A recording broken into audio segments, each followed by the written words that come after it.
Alright, hey guys. 3, 2, 1. Was you didn't catch the vibe? So usually me and Tim do like a what's up? So we'll try that again. Okay. 3, 2, 1. What's up? Introduction complete. Should we restart? No. No, happy as. Happy as. I say that, but me and Tim have only done that once, so Okay. you would have only. I guess we got the ball rolling. Don't we? Yeah. Got the ball. Now everyone has to do it. It's- Exactly, right? So yeah, basically, welcome to Good Vibes Only. I'm Christian, and this is Michael J. Basically, our vision is to normalize speaking up, reaching out, and asking for help. And yeah, we've got Michael today just to have a chat and have a low-key yarn and get a little bit deep with the bro. So, Michael, tell us who you are. Thank you, Christian. Kia ora team, my name's Michael J. I've known Christian for quite a while now. In years, how long? Maybe Six years? 7? 6 to 7. Young Māori boy, come from farmlands to the big smoke, and the big smoke, the west side of the big smoke, and I actually haven't left yet. Love it so much. Yeah. Tell us about your new experience that you've just been. Oh, right. So Yeah. my new envisionment at this point in time is to spread my wings into the New Zealand Police, to which I have been accepted and moving my way down in the next couple of days. Actually, 4 months down in the big windy, big windy, and then ideally I'll be back up here to join you guys. Yeah, keep the community safe. Beautiful. Save the communities together. Oh my god. Just like promoting for them already, bro. Yeah. Nah, I'm actually, like, when you told me, I was super stoked for you. I mean, I know it's been a long journey of like manifestation, if you must say. And you know, I met Michael down at Westwave, who was a bit of a, I don't know. How do you explain yourself, Michael? I was just a young bumpkin Young. trying to find my feet. And we both, you know, we got up to a bit of mischief, but here we are today as upstanding citizens trying to change the world. One chat at a time. Just one chat at a time. So we're going to get straight into a little bit of funnies. And I have a question for you. Is a hot dog a sandwich? Why or why not? Nah, that's not a sandwich. I think a sandwich would establish two separate pieces of carbohydrates with either salad or some sort of spread in between. Whereas a hot dog, you know, has a singular bun with a bit of meat in the middle. I guess you can put some salad and tomatoes and whatnot in it. Tomatoes, mushrooms. Can I hit you back with a counter question? Yeah, actually, you can. What if? No. What if they cut the bottom of the bun, and it was? Like two sandwiches. Is it now a sandwich? Yeah. It's just that little attachment. It's just what's that called? Banjos. Right at the bottom. That's an interesting one. Have you seen that photo where it's like, is this legs or sausages? Like they do it on the beach and they take a photo of the legs. It was like a trend for a bit. Yeah, I tried it, but You tried. these aren't. Bro, these are fucking frankfurters. Very. These are sandwiches. What do you think a hot dog is? I mean, a hot dog to me is a hot dog, right? Whoa. Yeah. That's what it means to me. But yeah, I don't think it is a sandwich, no. But it depends what your definition of sandwich is, right? Right. If your definition is just carbohydrates and Piece of meat. piece of meat, then that's exactly what a hot dog is. Put in sauce, you'll be right. Yeah. I like it. That was a good question, actually. Thank you very Interesting. much. It was interesting. Thank you. Oh, hey guys, do you want to come say hi to the podcast? Feature. Yeah, so now I'm going to jump into a little bit more serious stuff. We were talking about beforehand, or I flicked you a message with some of the questions I was going to ask. And so this one's just kind of around myths that like underlie mental health and stuff like that. Yeah. Yeah, what are your thoughts on that? Just like standard myths and stuff. Yeah, well, I have guiding stuff as well if you feel a little bit lost. But Yeah, I mean, when I read that message, one thing kind of stood out for me, but I don't think it's a myth. It's more of like a phrase that gets used a lot, and it's not so much that I disagree with it. I just think it's told in a separate kind of way. So you know that phrase, "It's okay to not be okay." yeah, Yeah, that one has, since I first heard it, doesn't really stick to me. You know, it kind of accepts, allows you to accept the fact that you're allowed to not be okay. And yeah, 100% you are, and as long as you are able to feel and acknowledge those feelings. But the intent isn't to stay not okay. You know, it's like allowing you to not be in that position. Oh, it's allowing you to be in that position. So it's more like it's, what do I say? It's not okay to not be okay. You know, like it's okay to have those negative feelings, and feel them and understand them, but the primary intention isn't to stay in that space. You know, you want to feel them, acknowledge them, use them to help you grow, and then move into a space where you are okay, because the goal is to be okay. Right? I think often people almost put like a timeline on being down, and I think at times that is probably a good way to do it. Yeah. Like say, okay, you know, I'm gonna allow myself to be down for this amount of time. Yeah. You know, 3 hours at night, or while I'm in bed alone, or Yeah. whatever it is. They say that and they allow that time.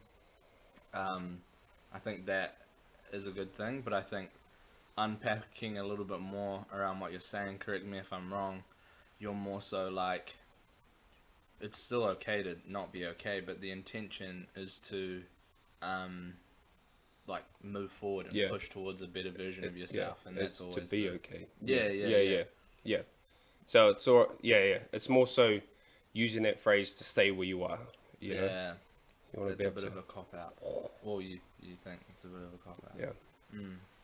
I think on that note as well, maybe I'll carry on. On that note. On that note, one thing that I was looking at was around people kind of saying, oh my gosh,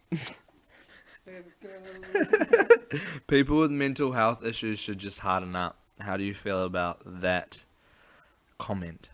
Should just harden up. See, that's very the what's that statement? A very masculine type of viewpoint, and that I wouldn't.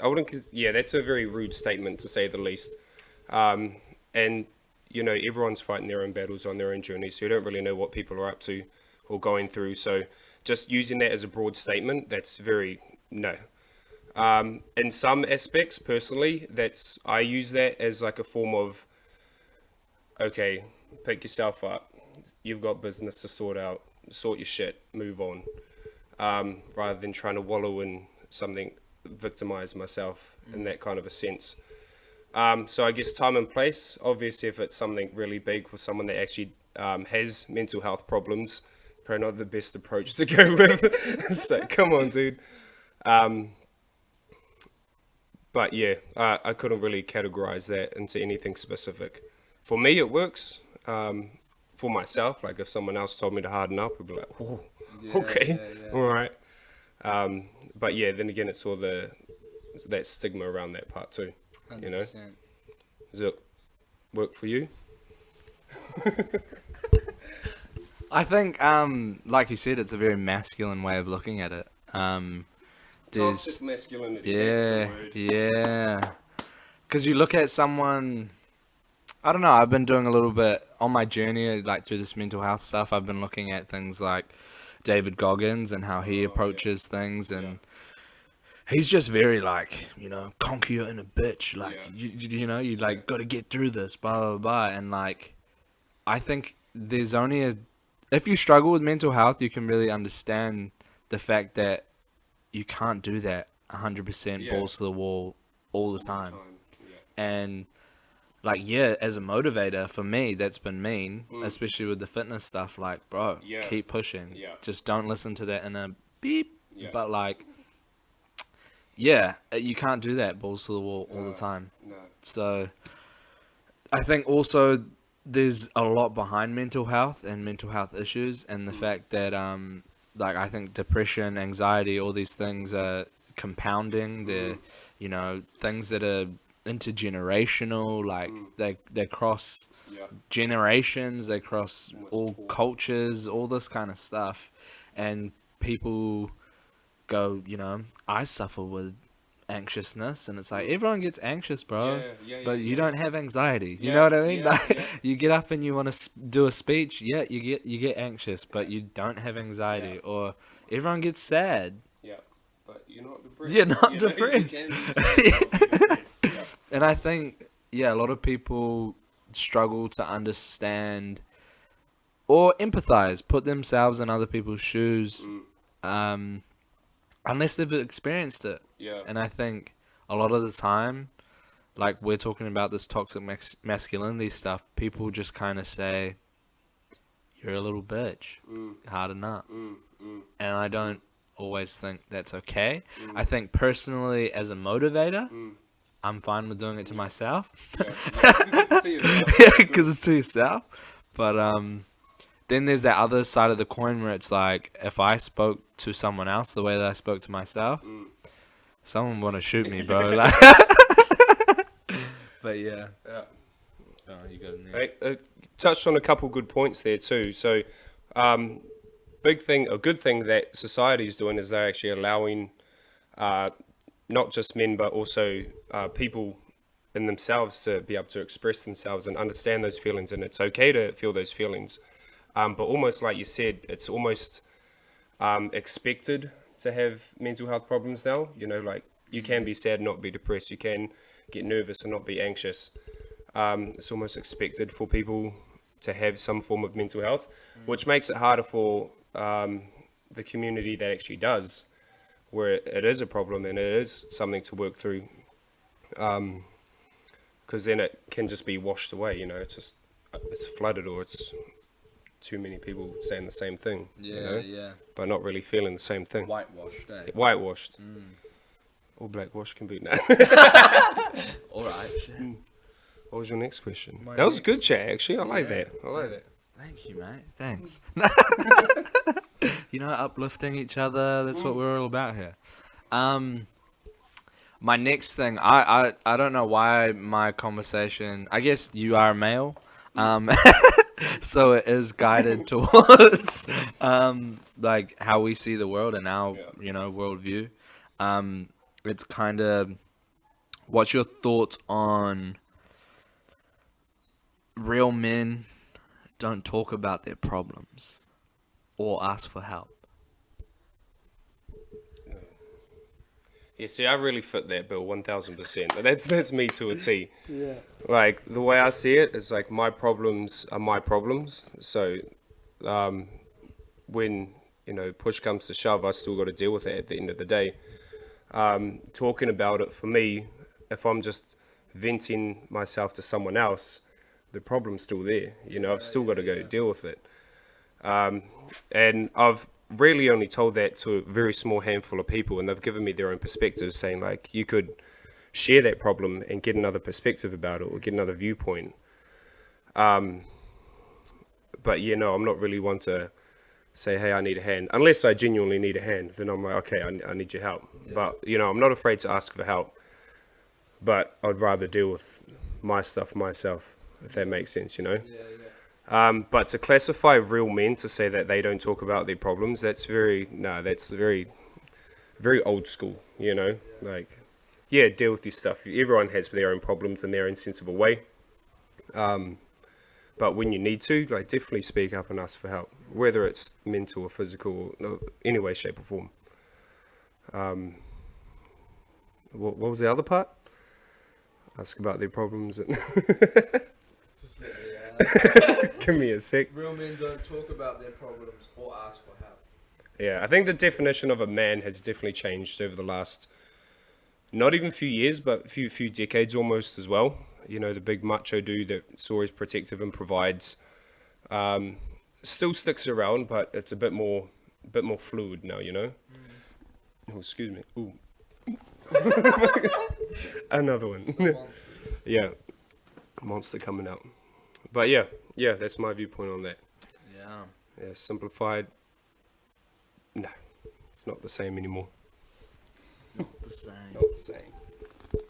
Yeah, I think on that note, I think we've been brought up differently. For one, I'm like surrounded by feminine energy all the time from day one.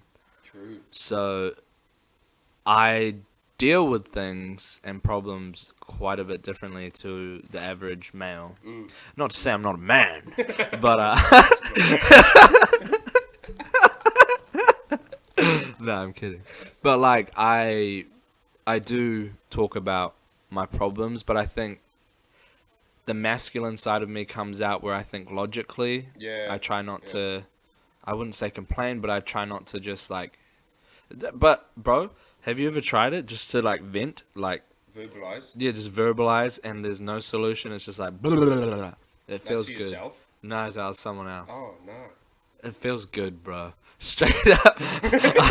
So I was literally, as I was speaking, I was just thinking about recently I just vented, bro. And I was like, I want nothing but someone to listen to me. Yeah. Right. It's like, usually I'll think logically and I'll be like, okay, already pre-planned in my head, I'm going to vent to this person, but I have a solution. Yeah. And they may bring their perspective, but I have a solution in mind. But like, yeah, but like this time I was like, just listen. Just listen. Don't say anything. There's no solutions here. I've tried everything. You have nothing else to talk about. But I think, yeah, the way that I am, I do like to talk, like reach out, ask for help. But I've become more, I guess, uniform in the way that I do that as I've gotten older. And I'll think about, okay, here's a solution in mind. I'll still talk about it so people know that I'm okay. They can see the wave that I'm on, the ups, the downs, but they know I have a plan in mind. Yeah. I'm not just like, oh my God. But yeah. Listen to my problem. But I think, yeah, there's something in people that can communicate really well that attracts me to them. Yeah. And I don't mean that in the like sexy way or like hot way. Yeah.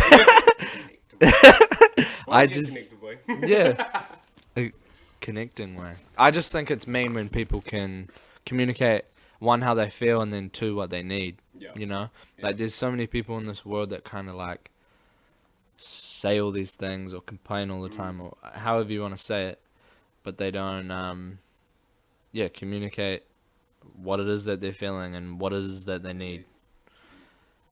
Yeah. Deep. It's massive. Oh, I have one more question as well while we're on these myths. Oh, we're still on myths. Yeah, we're still on myths, bro. We're still on myths. Some massive myths. These are some massive myths. Well, I guess it's our opinion, bro. Like, at the end of the day, we're not professionals or anything. Yeah. This is more just like a relatable, thought-provoking conversation, you know? Our own personal first-hand experience. Yeah. Hashtag. Oh, wait, no, wait. So, Oh, here's a myth.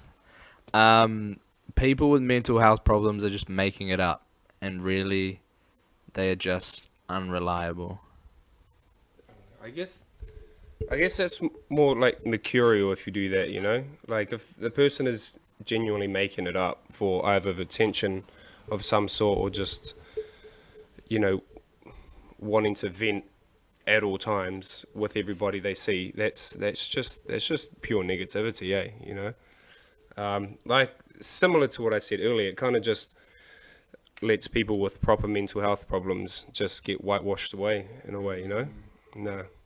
That's rude. That's rude. You need to stop that if that's you. Stop it.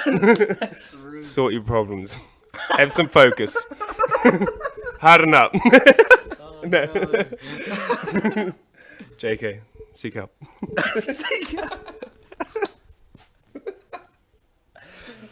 Nah, like, I guess, honest, on that note, like, yes, it is sad when people, like, how do you say it? It whitewashes it, right? If Yeah, everyone's saying they have a problem just because they got sad last week and now they're depressed, like, that takes away from what mental health is. And, you know, there's all these people out there saying mental health is like a fad and, like, mental health is just blah, blah, blah. But I think in the world that we're in, the day and age that we're in, life is no longer about, you know, fight or flight. All these things where, like, our life was surrounded by danger back in the day. Of course, we didn't have to worry about mental health. Yeah. Now we live in such easy times. Yeah. Like, life is so simple. Everything's easy. I get my money in the bank every week. Yeah. I can have shelter. I have food. I have everything. Yeah. Of course, I'm, like, worrying about mental health. Yeah. Like, you know what I mean? Because all that stuff's sorted. Yeah. And now you've got like more worrisome things to think Yeah. about. Society. What is wrong with the world? I don't get it. Nah, but yeah. What was the myth that we were talking about? People pretending. I don't even think that's what it was. Oh, people just making it up. Yeah, I think people with genuine mental health issues don't even need to, they won't even run into that, you know? Yeah.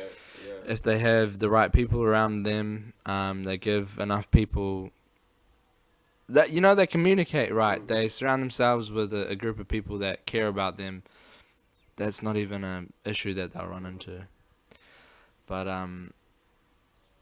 I genuinely do not believe people with mental health issues are making it up. But I think there are. I don't know. I don't know, bro. Like, could be like, you could be sad but not depressed, but people assume they're depressed. Yeah. Sadness. You just revert back to that. You know? It's a myth. That's a myth. That's a myth. It's a Well, myth. that's a massive myth. Myths. We have no answers, just assumptions. Yeah, we do have a lot of assumptions. Do we want to do one more myth, or do we? Let's do it. Yeah.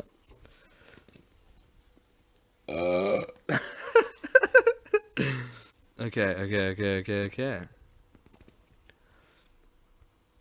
Oh, damn. People who have a mental health condition need to be kept away from society. What were you doing? I was doing a duck mouth. Sorry. No, they shouldn't. Again, that's these are really negative viewpoints about mental health, isn't it? Aren't they? That's the thing, it's myths. Right. Myths about mental health. But why can't there be some positive ones? You know? That just some positive mental health myths. What was the question? That they need to be kept out of society. Away from society, yeah. So that just do the opposite of what, like, of a problem? Oh, sorry, of a solution? We'll just keep them out. Yeah, Cast them yeah. out. Later, Bolt. You're in section B. Yeah, you're struggling, so go all the way over there, and we'll lock the gate. Do you reckon if like, for example, that happened and like we had everyone in the world that was depressed in one room, it's going to be a buzzy conversation. Do you reckon in some way, shape or form their depression would either solve each other's, like it'd be like negative on negative, or will it just like amplify, or would they be able to talk their own stories to each other, find their own solutions, and understand that they're not the only ones? Because that's a big thing too, you know? Gosh, yeah. People always feel like they're the only ones, or like they're the only ones going through that kind of stuff, or like anxiety as well. Yeah. Wow. Everyone, whoa. Imagine how many people would be in that room. Yeah. Wow. Damn, son. Didn't know the question. I think... No, they shouldn't be out of society. Oh, yeah, no, they shouldn't be out of society. We can go back to that. But your new question, my mind is like, woo! No. It's like Hunger Games. Yeah. I genuinely think I'm a strong believer in there's like talking about your problems with someone who understands it and can help is like a real good thing to do. So I think it's that idea of like two negatives make a positive. Yeah. So I think if all of them were put in an environment where they're all around each other, I think after some time they would eventually be able to support each other. Yeah. And because there would be no need for like empathy, because I mean, how do I say? Yeah, they already know. It's like that's why we're here. I got you. I feel you. Yeah, but I think I don't know, bro. That's a buzzy thing to think about. Never ask other people that too. Yeah, That's a cool one. That is really cool. But yeah, back to the mental health. People with mental health issues should be cast out of society. No, that's why? It's like taking them out of their their day to day. That's could be a positive thing because the workplace issues or home life issues, taking them out of certain areas that cause that kind of stuff could help. But then it could, what's the word? Amplify it as well by taking maybe some good things in their life away as well. Yeah. I'm just imagining, how do you take someone out of society? Yeah, just like, you're done, bro. Nah, maybe it means more so like, shouldn't have a job, shouldn't have their own home, like, social media and stuff. Yeah. I think that's a big one too. Yeah, nah. Because that's just individualizing them or specifying that they are the ones that have this, and then it's like quite obvious and could amplify it by saying you don't belong here, you need to be over there. Yeah. I can't get the words out of what I'm trying to think right now. But that nah, I feel like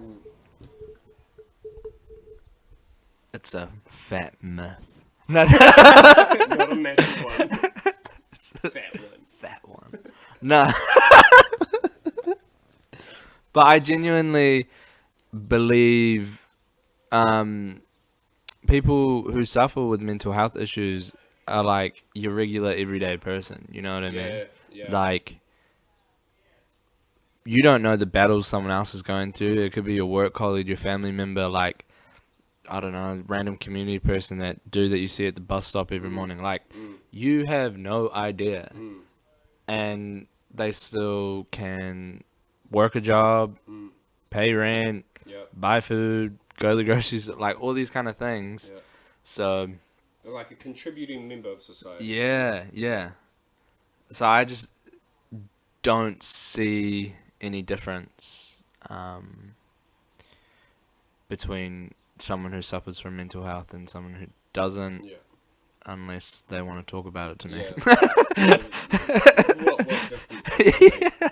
What Here's another question. Do you think mental health is solely, like, your mental health is solely your responsibility?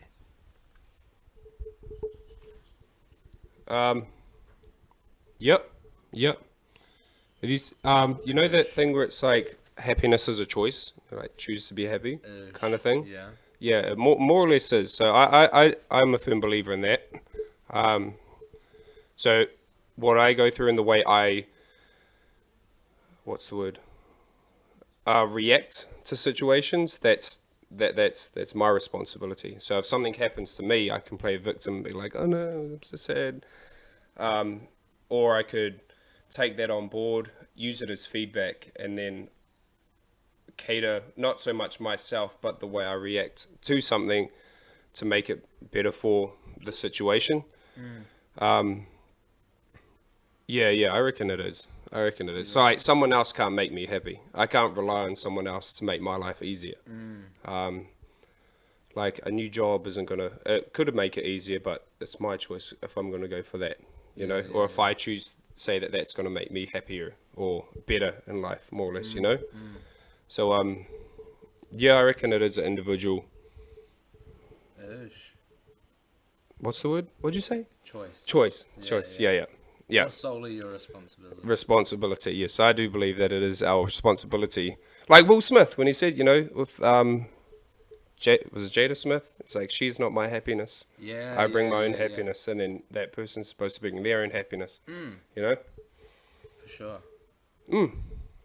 But I guess in a negative sense, if you needed that assistance, it is, guess, in your responsibility to step up and say, I've got this problem, I need help, can you help me? That way you're sharing it, you're not putting the responsibility on their shoulders, but they're there to help you go through what you're trying to find a solution of your journey, find a destination. I guess on that, I hear where you're coming from, but I'm a very firm believer in I guess, the cliche saying, a problem shared is a problem halved, and things like that. I definitely believe it is our sole responsibility to speak up when we need help, but I think, as a regular human being, you're not an expert on mental health, and there's people that have studied this for ages, or cultures that have carefully studied it and understand people way better than I ever will, and they have their, when I think of multicultural, there's all these customs that they have that date back hundreds of years. Who am I to say, be an expert on the last 23 years of my life?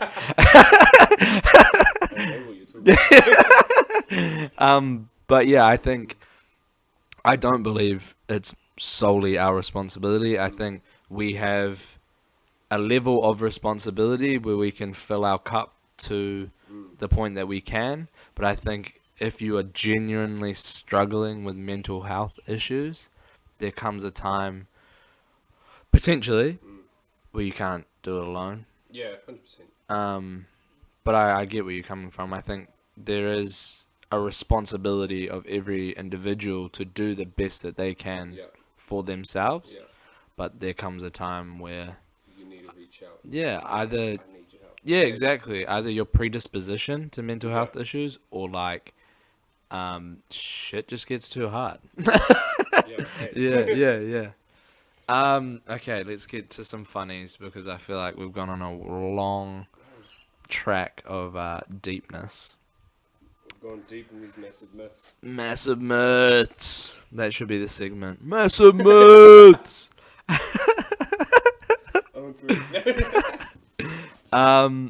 If animals could talk, which would be the rudest?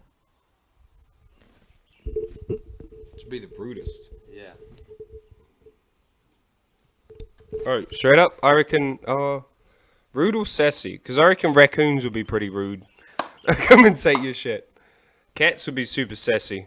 But have you seen the new that Australian movie with the koala and the snake and stuff? Anyway, all the deadly creatures are really nice and cool and supportive, and the koala, the cute cuddly one's just complete dick. Oh, really? What is that? Spoiler alert. I actually think I know what he's I just watched it not that long ago. And he's because he's a real pretty boy, yeah. Yeah, that's his name, Pretty Boy. Yeah, that's right. Yeah, I forgot what it's called. But I know what you're talking about. I reckon the rudest, would definitely be a raccoon. Have you seen Incredibles 2 with Jack? When he gets his, and then there's a raccoon and he fights the raccoon? Yes. Go Jack. Woo! Jack. Yeah, I think it would 100%, without a doubt, be a cat. Those things are rude. Bro, that's so, And people always say, like, especially, like, people say,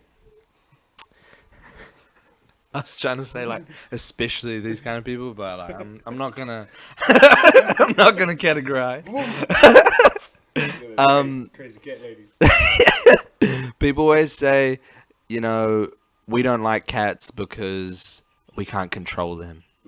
And blah, blah, blah. I just think they're rude, bro. Like, they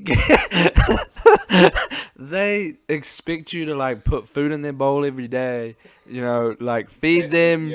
Or, like, pat them whenever they want. Like, it's all on their their terms. Nah, I want some love, alright? Honestly, I was in a meeting last week, like, working from home vibes. And Mason, who's my brother's cat, he just, like, jumped up in front of the camera, and he just, like, kept on, like, walking in front of the screen. And then he, like, this cat is crazy, though, alright? He used to, like, bite you for no reason whatsoever. He would just be like, and you're like, what the hell, Mason? He had, you know, intergenerational trauma. I think he was... unresolved childhood. Yeah, some issues, man. Like, anytime you touch his stomach, even to this day, he's real comfortable with us, but if you touch his stomach, you're getting bitten. He's on. Yeah, he's on. So I'm still scared to this day to, like, pick him up and move him. So during this meeting, he was just like, he was, like, putting his head up into my head. He was, like, you know, getting all up in my grill, and I just didn't want to move him. I was like, if I touch his stomach, see you later. Do you know when they, like, sleep on you and then you can't move because you can't wake them? Because then it's like, oh, either I'm a dick or they lose their sleep and they're going to be a dick later. Like, I feel like Mason would just be like, boom, lie back down. I own you. Know your place. What is that thing called? It's like sleep paralysis, bro. Have you ever had it? I think so. And then you just lie there with your eyes open, looking at the dark. The scariest thing ever. Have you had it recently? No. No? I'll tell you. Oh, the last time I had it, it was so scary. I don't know. Like, obviously, usually you just see like a black shadow or, like, you know, a silhouette of something. I don't know why, but I identify the silhouette that I used to see as my granddad. It's like really tall. And would just stand in the doorway of my parents' house. It's this one room in particular as well. When I used to sleep in there, I would always have sleep paralysis. But every other room in the house, I barely ever have it, or very rarely, or never. But in this room, it happened a lot. Also had weird experiences where I woke up with, like, cramps and, like, just strange in that room. Yeah, it was very, very sketchy. But anyway, last time I had it, I'm lying there in bed. You know, with sleep paralysis, you just, like, paralyzed, completely awake, feel like your body's floating outside, but you can't move. And, there's just a silhouette of my granddad standing in the doorway. And he's not moving. Yeah. He's not saying anything. Yeah. He's just staring at me. And I just could not move. It's so scary, eh? You just... The worst part is you can't move your body. Yeah. Or, like, when you're in those dreams and you're trying to run away from the bad guy and you can't. Or you're trying to punch him back and you can't. Have you ever had a recurring dream? Yeah, I wouldn't want no one off the top of my head though, but yeah, I remember having one as a kid, lots. Yeah. It was like with my dad and we're in this room trying to hide. He was telling me to pack this bag full of random stuff, and then we ran out the door. Oh, sorry, the wall breaks down. There's massive ostriches there, bro. No word of a lie, bro. No word of a lie. Anyway, we bolt out the door, running down this hill, and then I just see this frontal view of us running down with this massive ostrich behind us, and I just wake up every time. Did your dad save you from the ostrich? No, bro. He's like, just run. Just pack that shit, run. He leaves you. Yeah. Catch up. But that was the only one when I was a kid that I remember. Yeah.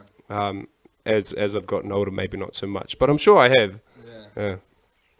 But no, in terms of that sleep paralysis, not that specific. Real. Not to the Intense. not to the point where I can recognize the shadow. Yeah. I remember one time I was like 16, 17, you know, when you're like in that teenage age and you're like really hard and you're like, I'm the man.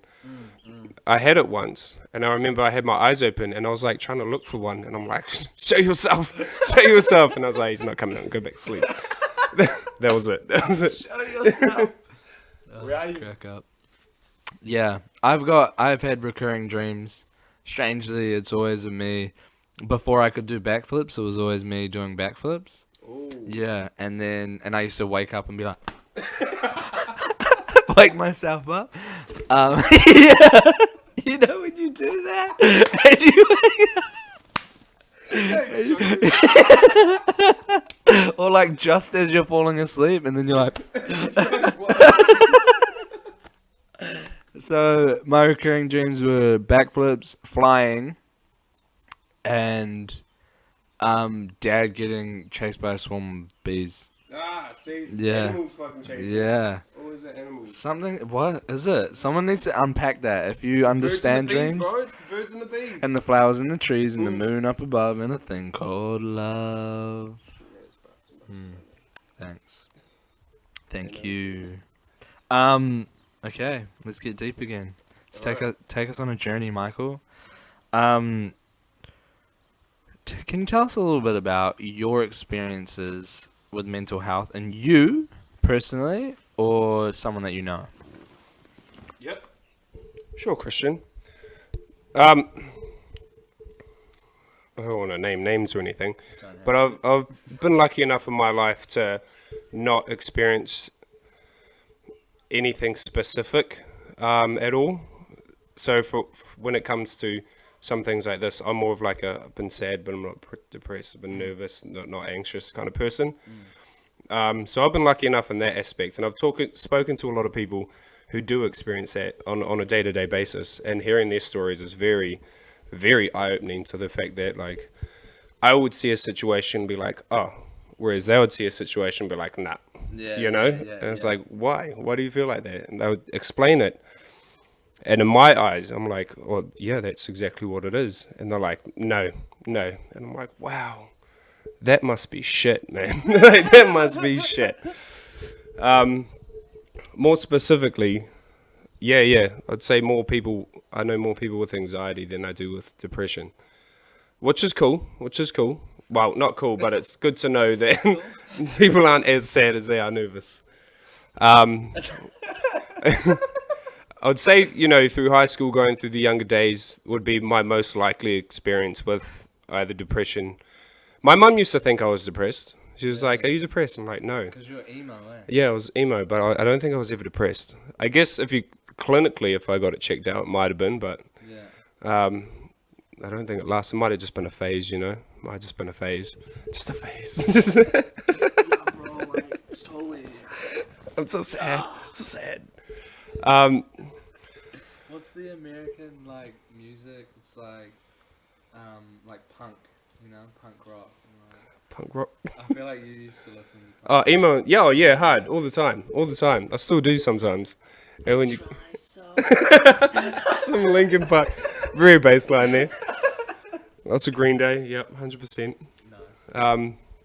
But me personally, I couldn't give any specific examples, which is why I personally like talking about this stuff, because then it gives me more of an insight into the reality of it, But then I like being able to give perspectives on what it's like outside of that realm, So some of my perspectives could sound like a complete dick compared to what's needed, if that makes sense.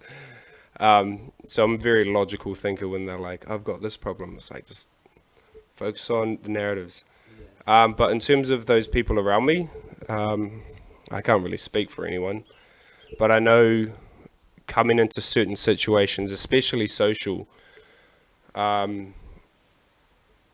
it's more of like a fronting issue. Like it's the what ifs of a situation, or like a this could happen or that could happen, or what if they don't, what if this person doesn't like me, and I'm like, so what? Does it matter? In the long run, doesn't matter. But to hearing some of the stories of what actually goes through their mind is, you know, especially social anxiety. Like my brother, I'll call him out here. My brother has social anxiety, and he can't, he doesn't like putting himself out there to meet other people. With alcohol, he's fine. You know, I'm sure with most people, alcohol is fine. But relying on that to be your single source of confidence is just like a detrimental thing in itself. So he would be the closest person, family-wise, that has it, that has anxiety. What about you, bro? What about me? I think I definitely connect with what your brother does. Like, for a very long time, I used to rely on alcohol, drugs, other things to make me socially not anxious. Yeah. Yeah. But that's part of my journey now, and over probably the last like 3 or so years has been, or probably longer than that, it's been cutting back on all of those things. Now creating more positive environments that surround that. So obviously, personally, I've been through mental health struggles, issues, suicidality, like all those kind of things. And I've been on a journey of, I guess, identifying the triggers that I have within myself, and making sure that I'm not a victim of those triggers, you know, like, and I think that's been such an enlightening thing for me, going through life. You know, for a very long time, I was just not aware of what triggered me, you know, what sent me down on these spirals. But I think the last, probably 3 years has been a journey of enlightenment where I've identified these triggers and understood myself more deeply, created over probably like the last 2 years, I've created more of like a system of, you know, this fills up my cup, using things like Te Whare Tapa Whā, where you identify like within the 4 cornerstones of mental health, what, you know, physically, mentally, spiritually, what's the other one? Socially. Yeah. Socially, that, you know, fills my cup and makes me tick. So that's been a crazy experience. But on that part that you were talking about, living in the moment, you didn't really touch on it, but I know what you mean. So I read this thing a little while ago which said, anxiousness is living in the future, so the what if. Depression is living in the past, so like what happened. And then, you know, happiness is living in the present. So I think a lot of the time, identifying, oh wow, I'm living in the future, and this is what I shouldn't be thinking about, and identifying, oh, I'm living in the past, is powerful for someone, because if you can start thinking about what the next step is, like right in front of you, the now, the next present moment, look at the top of the hill. then you start, you know, making these small steps towards a better version of yourself.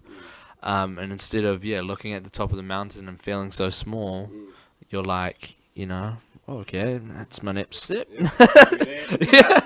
I can do that. I can make my bed this morning. I can have a shower today. Like all those kind of things. The biggest things to be able to do as well, you know, especially like routine based as well, and just being able to start your morning or just set your day up. It's really hard some days, you know, just having to take a shower. Have you heard of like the 2-minute rule? You know, it's like your house is super messy, right? And you're just like, nah, I can't do that. Like, I'm just mentally not able. But then you do something that only take 2 minutes. Like, you set a timer for 2 minutes. You just clear this one bench. Like, just clear it up, or stack the dishes, or set the couches up to something for 2 minutes, or put your brain into, okay, that's one task done. What's the next one? What's the next one? And it already almost just puts you in like either a cleaning mood, depending on what you're doing, or a setting up mood, or journaling mood. Do you journal, bro? Speaking of. I go through my stages. So this year, my plan was to journal every day. Yeah, same. I haven't been able to do that. Same. I've probably done like once a week this year. Oh, that's mean though. Yeah. That's 5 entries. That's mean. That's mean. But journaling is real good, because it's able to take or declutter everything that's in your head and just visualize it on a piece of paper. And it seems so much up here, but maybe on a piece of paper, it could be 1 page, it could be 2 pages, but it's actually not that much. You're just overplaying it, or you're just repeating those same words or same situations in your head. It's really good at night too, just releases the day, and then you just go to sleep. Go to sleep. So on that topic of I guess things that you've used to cope. Obviously, you said you haven't been through mental health stuff, but how do you stay stable? Other than journaling, and that 2-minute rule, what else have you used? 2 minute, 2 minute to 1 minute. Longer than me. No, I'm a very routine-based person, so I like knowing what I'm doing every single day. So my morning routine's always the same. Sometimes it gets hella boring. I'm yet to do a night routine, but I'm kind of getting there. I just have things throughout the day that I know that's good for me mentally. So exercise is one of them. Whether that's just a walk or a bit of yoga. Some days I just don't do it, and you can definitely tell those days. No. I enjoy reading. Something that I enjoy doing is to read and learn something new every day. I wouldn't say cleaning, but I know environment is really big for me. If I have like a real messy room or real messy house, then something's going on up here. And then as soon as you clear it up, it's like a decluttering in the mind as well. Family, just speak with family, whether it's just my daughter or friends, for example. Doesn't even have to be serious stuff, just to chat, to chat. So small things like that, and more just like alone time. I like being alone. I like being by myself with my own thoughts and kind of just process things by myself. But when and if need be, conversate, chat. But yeah, those would be my things. So something physical. These are my goals throughout that I've set up for the last 5 years. 5 years, 2 years. So I always focus on something professional. So like what I'm doing with my job for the day. If I have anything to do, something physical, something, try and focus on the financials, make sure like money's all good, not stressing about that in the background. Spiritual, just mental relief. And what was it? Physical, professional, physical, financial, spiritual, educational. Something to learn every day. It doesn't even have to be big. Sometimes just watch a YouTube video and use that. It's like, I learned that. But yeah, that's my kind of coping mechanisms, or just the preventatives, more or less. That's epic. Use that. Hard. Or journaling. I think the beauty in what you just spoke about is it can be so small. I think one thing that That's what she said. one thing that I always have believed in is like the 3 L's. So it's like do something for your learning, do something to live, and do something for like love, and whether that's like relationship based, family based, whatever. Like do something for other people, that connection side, that's love. Do something to live, that's like physical stuff, like getting out in nature, all those kind of things. And then learn, obviously, to learn something. But the beauty in that is that it is so simple. Like you said, a 15-minute YouTube video, you learned that. But also that transcends into every part of your life, because you're able to have these enlightening conversations, these interesting conversations. You're not just like, oh yeah, bro, I just woke up early this morning and I just sat on the deck and yeah, it's like it adds to your life and it's awesome. Yeah. But yeah, thanks for sharing those. I appreciate hearing what you do to kind of like stay stable and shit. Yeah, Michael J. So one thing that I wanted to do before we end on a bit of a funny is I wanted to ask you 3 quick fire questions. So first one, this is like answering a sentence kind of thing. Okay. Yeah. So quick fire question number 1, advice to your 15-year-old self. What would it be? High school isn't life. High school isn't your life, dude. It ends soon. This too shall pass. Okay, second question, quick fire. All-time favorite hype song. What are you putting on? I have a few, but say my theme song always is Cream with a K from Tiger and Iggy Azalea. Oh, absolute tune. Tune. Yeah, absolute hype song. Yeah, it'll be that. Yeah. You choose that every time. Every time. Every time. All right. Let's play that in the background. No, just. It was actually my 3rd top song from this year on Spotify. Wow. Or second, actually. It was my second. Yeah. That's surprising, man. Mine's the number 1. Because I had a bit of a different song going on. Legend by G-Eazy. Yeah. You love G-Eazy. I love G-Eazy. But hype song, that'll be it. Yeah. Okay, last question 3, quick fire. Who do you look up to the most in the world, and a little bit of why? Who do I look up to the most? Who do I look up to the most? Who do I look Who do I look up to the most? It's a big one. It's a rough one. There's a lot of people I look up to. Like people like Dwayne "The Rock" Johnson. We're best mates from back in the day. No. But just his work ethic around his intentions, where he wants to go, he's so driven in his goals. But everyone else as well, like Jason Momoa, he's very grounded with his family and what he does. Like rock climbs, he surfs, he rides skateboards and rides motorbikes. He's very in tune with himself. Other areas or other people. Who was it? I forgot now. G-Eazy. Yeah. Always.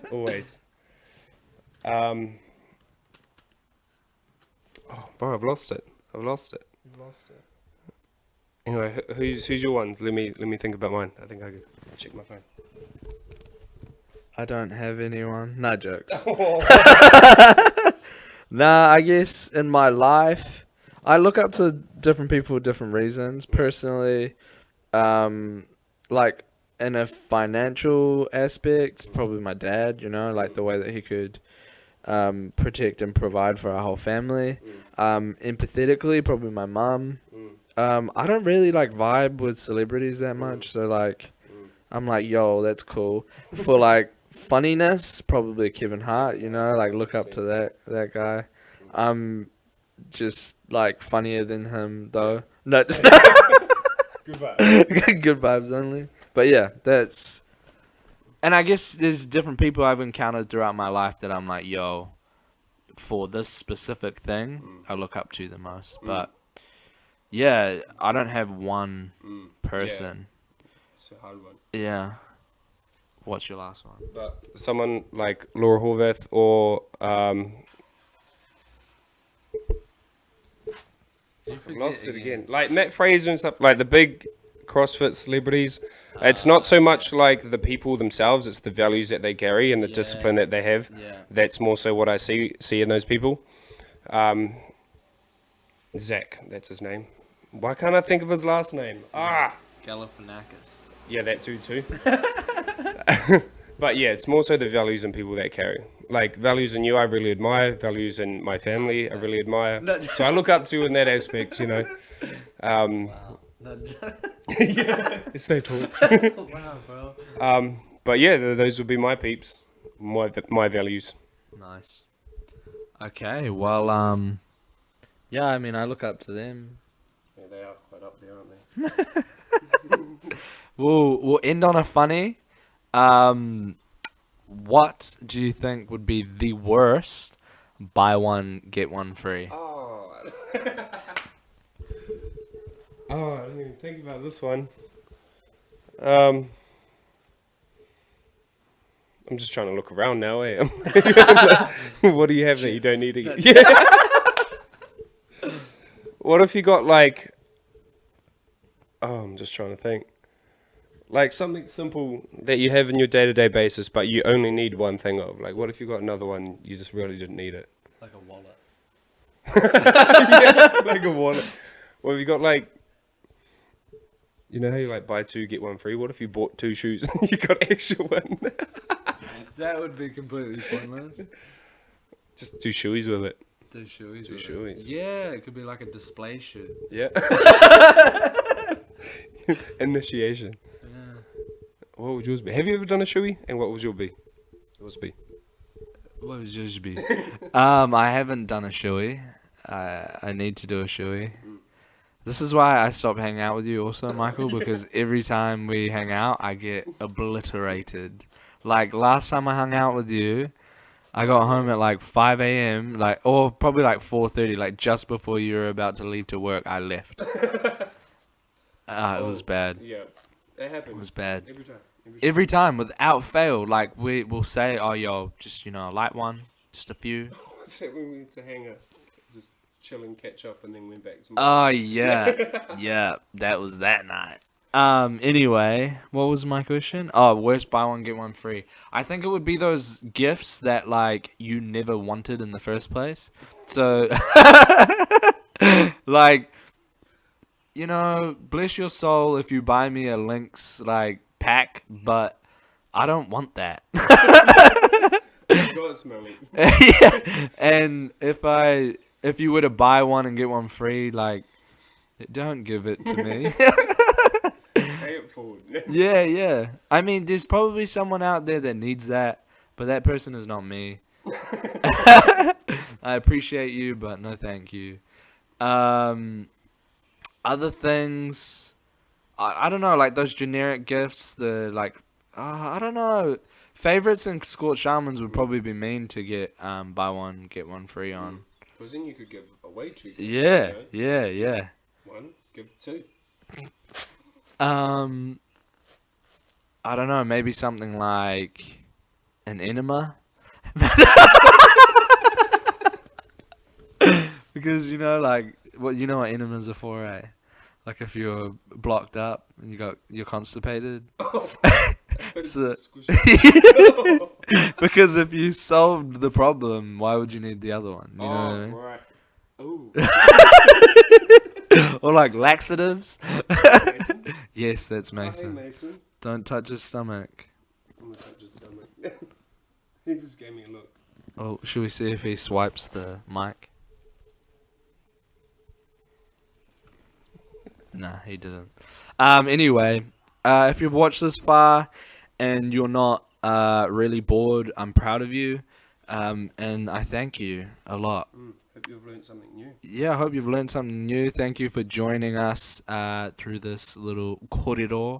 And yeah, if you drop a comment in the YouTube channel right now saying just Michael, Michael, Michael will send you a free nugget.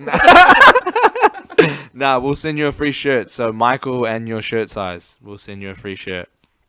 I bet no one will comment, so that's why I'm saying this. Skip to the last 10 seconds. But yeah, just again, thank you, Michael, for sharing your perspective, your insights on life, and kind of just, being a bro. Yeah. thank you again. And any final thoughts that you want to leave me / us / people watching with?